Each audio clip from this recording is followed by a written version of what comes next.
Mahalaga ba talaga ang relihiyon o gawa-gawa lang ng tao? Marami ang nagsasabi, hindi ko kailangan ng relihiyon. Basta maniwala ko sa Diyos sa sarili kong paraan. Pero tanong, iyon ba ang tinuturo ng Biblia? Tara, pag-usapan natin. Ano nga ba ang relihiyon? Puro building lang ba? Mga nagsasalita sa harapan na nagtuturo o seremonya?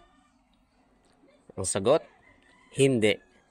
Ang salitang relihiyon ay galing sa Latin na religio. Ibig sabihin ay paggalang, debosyon, at pagiging nakatali sa banal. Sa Biblia, malinaw na sinasabi ng Santiago chapter 1 verse 27, ang dalisay at walang dungis na relihiyon ay ito, ang pagtulong sa mga ulila at mga balo, at ang manatiling malinis sa sanlibutang ito. So, relihiyon ba ay forma lang? Hindi. Ito ay pamumuhay ng debosyon sa Diyos na nakikita sa gawa at kabanalan. Pero, pwede bang sumamba sa sarili kong paraan? Magandang tanong. Maraming nagsasabi niyan. Pero ano nga ba ang sagot ng Biblia? Sabi sa Jeremiah chapter 10 verse 23, hindi na sa tao ang kapangyarihan na patnubayan ang kanyang sariling mga hakbang. Isa pang talata, Kawikaan chapter 14 verse 12, may daang tila matuwid sa paningin ng tao, ngunit ang dulo nito ay kamatayan. So, ligtas ba kung sarili kong paraan? Hindi.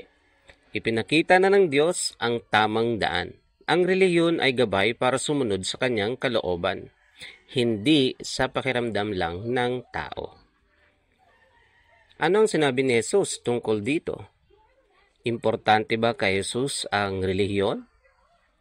Oo. Pero yung tama. Juan chapter 14 verse 15, kung iniibig ninyo ako, tutuparin ninyo ang aking mga utos.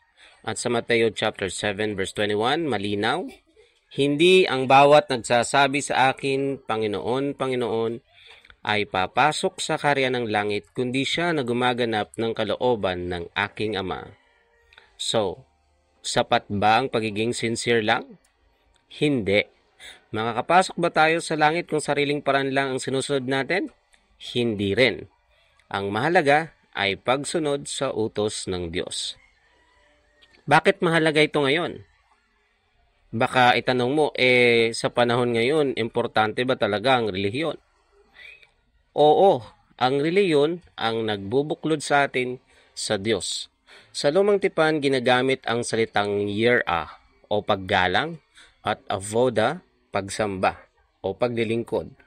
Sa bagong tipan naman, treskeya, ibig sabihin, relihiyon, at eusebia, kabanalang pagiging makadiyos.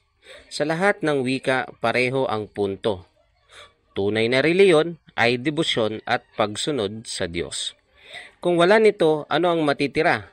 Sariling opinyon ng tao, hindi ang katotohanan ng Diyos. So, balik tayo. Mahalaga ba ang relihiyon? Oo, mahalaga. Pero hindi basta-basta ang relihiyon. Yung dalisay at walang dungis na relihiyon ayon sa Biblia. Pwede ba tayong maligtas kung sarili lang nating paraan ng pagsamba? Hindi. Ang daan ay pagsunod sa mga utos ng Diyos sa bagong tipan. Kaya ito ang huling tanong. Ikaw ba ay lumalakad sa sarili mong daan o sa daan ng Diyos? Isipin natin.